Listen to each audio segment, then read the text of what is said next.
Everyone, आज हम नया चैप्टर चालू करेंगे ऋण पत्रों का निर्गमन, इश्यू ऑफ डिबेंचर्स।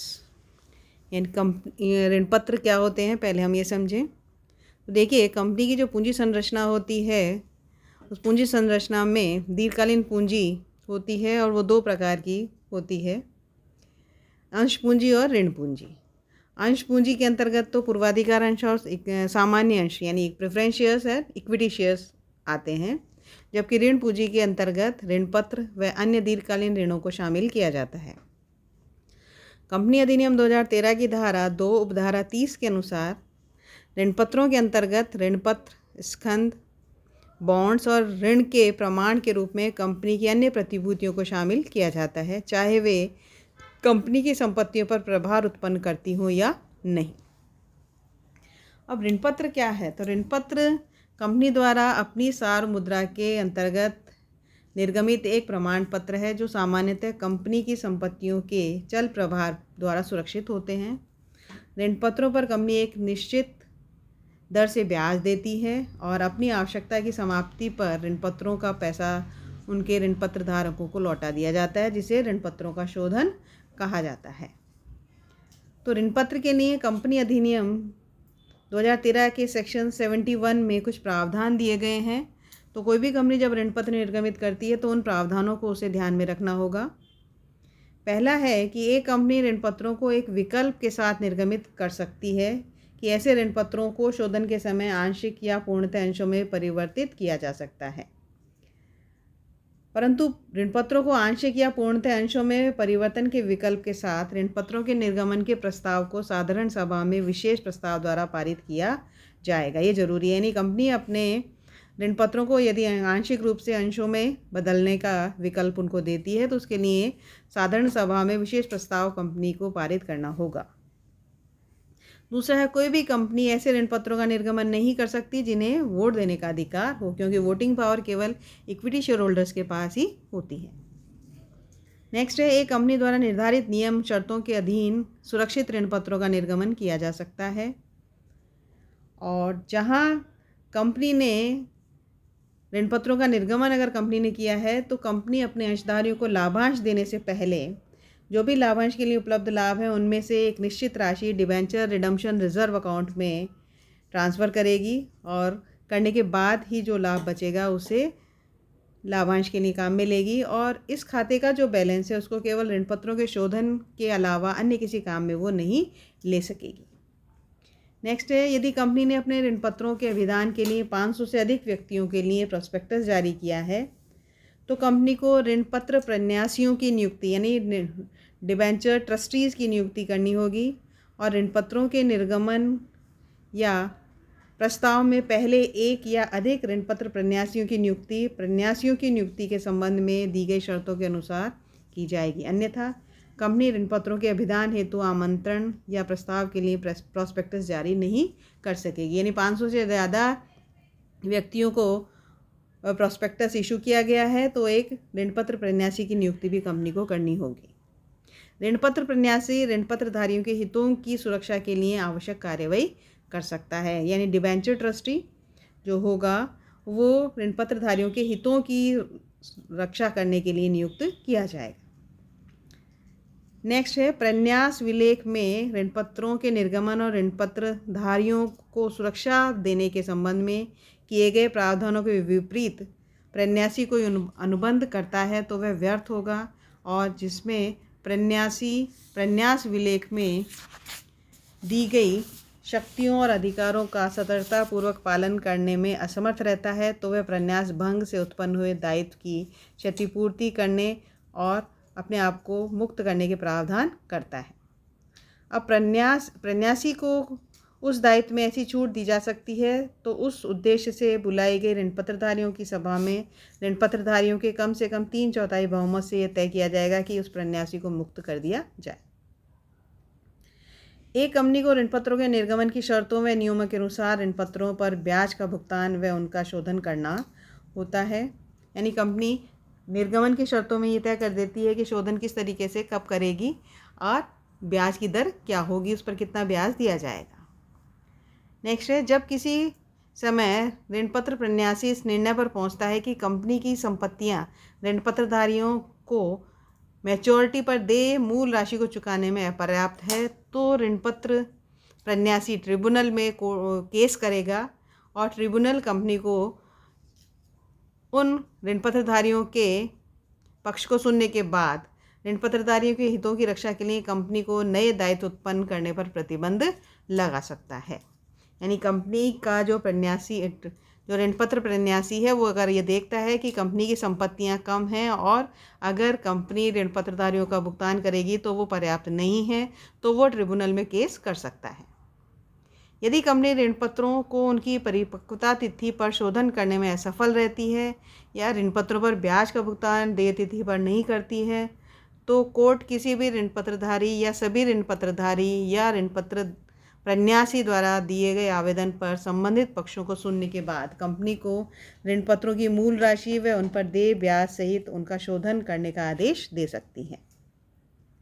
और यदि इस धारा के अंतर्गत दिए गए आदेश की पालना नहीं की जाती है तो कंपनी के प्रत्येक दोषी अधिकारी को कारावास की सज़ा सुनाई जा सकती है, जो 3 वर्ष तक बढ़ाई जा सकती है, और जुर्माना भी उन पर लगाया जा सकता है, जो कम से कम 2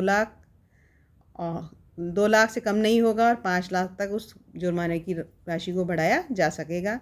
तो या तो 3 वर्ष तक की सज़ा या जुर्माना या दोनों सज़ाएं भी दी जा सकती हैं। कंपनी के किसी ऋण पत्र को लेने और भुगतान करने के लिए कंपनी के साथ किए गए अनुबंध को विशेष निष्पादन के लिए ट्रिब्यूनल के आदेश द्वारा प्रभावी बनाया जा सकता है। केंद्र सरकार ऋणपत्रों के निर्गमन की प्रक्रिया, ऋणपत्र प्रन्यास विलेख का प्रारूप, ऋणपत्रधारियों को प्रन्यास विलेख को देखने और उसकी प्रतिलिपि प्राप्त करने, ऋणपत्र शोधन संचय खाते के निर्माण के लिए आवश्यक राशि का निर्धारण व अन्य ऐसे विषयों के लिए कार्यविधि का निर्धारण कर सकती है। तो ये सारी शर्तें पूरी होनी ज़रूरी हैं। अब हम देखते हैं कि ऋणपत्रों की विशेषताएं क्या है, कैरेक्टरिस्टिक ऑफ डिबेंचर्स। तो ऋणपत्र कंपनी द्वारा लिए गए ऋण की एक रसीद है जो एक प्रमाण पत्र के रूप में ऋणदाता को दी जाती है। प्रत्येक ऋणपत्र का अंकित मूल्य पूर्व निर्धारित होता है। ऋणपत्रों पर कंपनी द्वारा पूर्व निर्धारित एवं घोषित दर से ब्याज दिया जाता है। ऋणपत्रों का निर्गमन कंपनी की सार्वभौम मुद्रा के अंतर्गत किया जाता है, यानी जो रसीद दी जाती है उस पर कॉमन सील होती है कंपनी की। ऋणपत्रधारियों को अंशधारियों के समान मताधिकार प्राप्त नहीं होता है, यानी उनको वोटिंग पावर नहीं होता है। निर्गमन की शर्तों के अनुसार एक निश्चित समय के पश्चात ऋणपत्रों का भुगतान कर दिया जाता है, जिसे ऋणपत्रों का शोधन कहते हैं।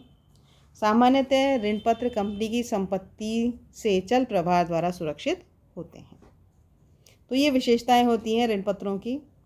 अब हम बात करते हैं कि ऋणपत्रों के प्रकार, types of debentures. Types of debentures में on the basis of ownership, स्वामित्व के आधार पर ऋणपत्र 2 प्रकार के होते हैं। एक है रजिस्टर्ड डिबेंचर, पंजीकृत ऋणपत्र, यानी ऐसे ऋणपत्र जिनके धारक का नाम कंपनी की पुस्तकों में दर्ज होता है और ब्याज की भुगतान तिथि को जिसका नाम कंपनी की पुस्तकों में यानी कंपनी के रजिस्टर में दर्ज होगा, ब्याज प्राप्ति का अधिकारी भी वही होगा, उसे ही ब्याज का भुगतान किया जाएगा।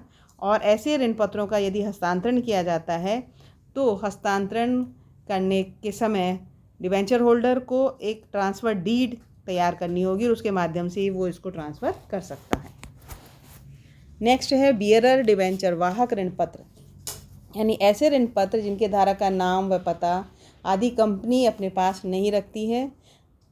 जब जिस व्यक्ति के पास ऐसे ऋणपत्र होते हैं वही उसका स्वामी बन जाता है और ब्याज भुगतान के लिए कंपनी इन ऋणपत्रों के निर्गमन के समय विभिन्न तिथियों के कूपन या चेक देती है, तो जो बैंक में उसको प्रस्तुत करता है उसी को ब्याज का भुगतान कर दिया जाता है। नेक्स्ट है शोधन के आधार पर, on the basis of redemption. शोधन के आधार पर ऋणपत्र 2 प्रकार के होते हैं। शोधनीय ऋणपत्र, रिडीमेबल डिबेंचर्स, यानी ऐसे ऋणपत्र जिनका कंपनी एक निश्चित समय बाद भुगतान कर देती है अपने जीवन काल में ही, तो वो शोधनीय ऋणपत्र, रिडीमेबल डिबेंचर्स कहलाते हैं। और दूसरा है इररिडीमेबल डिबेंचर्स, अशोधनीय ऋणपत्र, यानी ऐसे ऋणपत्र जिनका भुगतान सामान्यतः कंपनी अपने जीवन काल में नहीं करती है, इनका भुगतान कंपनी का समापन होने पर ही होता है। तो ऐसे ऋणपत्रों को निरंतर ऋणपत्र या परपेचुअल डिबेंचर्स भी कहा जाता है। थर्ड टाइप है परिवर्तनशीलता के आधार पर, on the basis of conversion. On the basis of conversion में पहला आता है कन्वर्टेबल डिबेंचर्स, परिवर्तनीय डिबेंचर्स, यानी ऐसे डिबेंचर जिन्हें कंपनी एक निश्चित समय के बाद अंशों या नए ऋण पत्रों में बदल देती है, वो परिवर्तनीय ऋण पत्र या कन्वर्टेबल डिबेंचर्स कहलाते हैं। कंपनी यदि संपूर्ण ऋण पत्रों का परिवर्तन करती है तो उसे पूर्णतः परिवर्तनशील ऋण पत्र, फुली कन्वर्टेबल डिबेंचर्स कहा जाता है, और यदि ऋण पत्रों के किसी एक भाग का ही परिवर्तन करती है तो उसे अंशतः परिवर्तनशील ऋण पत्र, पार्टली कन्वर्टेबल डिबेंचर्स कहा जाता है। कंपनी अधिनियम के अनुसार निर्गमन की तिथि के 36 माह के भीतर इनका परिवर्तन हो जाना चाहिए, यानी कोई भी कंपनी अगर कन्वर्टेबल डिबेंचर्स इशू करती है तो जब इनको इशू किया जाएगा उसके बाद विदिन 36 मंथ उन्हें कन्वर्ट करना होगा। नेक्स्ट है नॉन कन्वर्टेबल डिबेंचर्स, यानी ऐसे ऋण पत्र जिनका किसी भी प्रकार की प्रतिभूति में परिवर्तन नहीं किया जाता, अपरिवर्तनीय नॉन कन्वर्टेबल डिबेंचर्स कहलाते हैं। तो इन ऋण पत्रों को कंपनी कन्वर्ट नहीं करती है, इनका भुगतान ही कंपनी कर देती है। और यदि कंपनी ने अपरिवर्तनीय ऋण पत्र निर्गमित किए और बाद में इनका परिवर्तन करना चाहती है तो यह ऋण पत्रधारियों के पास एक विकल्प के रूप में होगा कि अगर वो चाहें तो उन्हें कन्वर्ट करवा लें और अगर चाहें तो कंपनी से नकद भुगतान प्राप्त कर लें। नेक्स्ट है सुरक्षा के आधार पर, on the basis of security. On the basis of security debentures, secure debentures, सुरक्षित ऋण पत्र एक तो ये होगा, यानी ऐसे ऋण पत्र जिनके पास कंपनी की कोई संपत्ति प्रभार के रूप में रखी होती है वो सिक्योर डिबेंचर्स कहलाते हैं। अब ये सिक्योरिटी फिक्स्ड भी हो सकती है और वेरिएबल भी हो सकती है, यानी स्थिर भी हो सकती है और चल भी हो सकती है, फ्लोटिंग। फिक्स चार्ज के अंतर्गत तो कंपनी एक निश्चित संपत्ति को ऋण पत्रधारियों के लिए अलग रख देती है, तो वो तो हो गया फिक्स्ड चार्ज, स्थिर प्रभार। और ऐसी संपत्तियों को ऋण पत्रधारियों की सहमति के बिना कंपनी हस्तांतरित नहीं कर सकती है। लेकिन फ्लोटिंग चार्ज अगर है तो उसके अंतर्गत विशिष्ट संपत्ति ऋण पत्रधारियों के लिए अलग नहीं रखी जाती, बल्कि कंपनी की जो संपत्तियां ऐड होती जाती हैं वो उसमें जुड़ती जाती हैं, जिन पर उनका फ्लोटिंग चार्ज होता है, और जिन्हें बेच दिया जाता है उनको हटा दिया जाता है। तो फ्लोटिंग चार्ज में ऐसी कोई एक निश्चित संपत्ति उनके प्रतिभूति के रूप में उनके लिए नहीं रखी जाती। अब कंपनी नियम 2014 के नियम 18(1) के अनुसार कंपनी द्वारा सुरक्षित ऋण पत्रों का निर्गमन तभी किया जा सकता है जबकि इनका शोधन निर्गमन की तिथि के 10 वर्ष पश्चात नहीं होगा, यानी विदिन 10 ईयर्स में ही उनका शोधन करना ज़रूरी है। था सुरक्षित ऋण पत्रों का 10 वर्ष की अवधि में शोधन करना जरूरी है, परंतु आधारभूत संरचना परियोजना में लगी हुई कंपनियां ऐसे सुरक्षित ऋण पत्रों का निर्गमन कर सकती है जिनका शोधन निर्गमन की तिथि के 10 वर्षों से अधिक लेकिन 30 वर्षों से अधिक अवधि के लिए नहीं हो, यानी 10 वर्ष से ज़्यादा लेकिन 30 वर्ष के अंदर अंदर उनका शोधन करना होगा। अगर कोई कंपनी ऐसी है जो कि इंफ्रास्ट्रक्चर प्रोजेक्ट में लगी हुई है तो वो कंपनी ऐसे ऋण पत्र जारी कर सकती है। नेक्स्ट है अनसिक्योर्ड डिबेंचर्स, यानी ऐसे ऋण पत्र जिन पर कोई भी संपत्ति गिरवी या प्रभार स्वरूप नहीं रखी जाती, वो असुरक्षित ऋण पत्र कहलाते हैं। नेक्स्ट है ब्याज दर के आधार पर, on the basis of interest rate. 31 जुलाई 1991 तक ऋण पत्रों की ब्याज दर पर सरकार का प्रतिबंध था, लेकिन 1 अगस्त 1991 से ऐसा प्रतिबंध हटा दिया गया है और अब ब्याज दर के आधार पर ऋण पत्र 2 तरह के होते हैं। एक है निश्चित ब्याज दर वाले ऋण पत्र, फिक्स्ड इंटरेस्ट रेट वाले डिबेंचर, यानी ऐसे ऋण पत्रों में ब्याज की दर निर्गमित करते समय ही निर्धारित कर दी जाती है जो इनके शोधन तक चलती है और बाजार ब्याज दर पर इसका कोई प्रभाव नहीं पड़ता है। और शून्य ब्याज दर वाले डिबेंचर यानी जीरो इंटरेस्ट डिबेंचर्स, ऐसे ऋण पत्र जिन पर कंपनी कोई ब्याज प्रदान नहीं करती, शून्य ब्याज वाले ऋण पत्र कहलाते हैं। ऐसे ऋण पत्र या तो अधिकतम बट्टे पर निर्गमित किए जाते हैं या अंशों में परिवर्तनशील, इन अंशों को कंपनी बाजार दर से कम दर पर निर्गमित करती है, यानी वो कन्वर्टेबल होते हैं या फिर उनको बहुत ज़्यादा डिस्काउंट पर कंपनी इशू करती है। तो ये हैं ऋण पत्रों के प्रकार।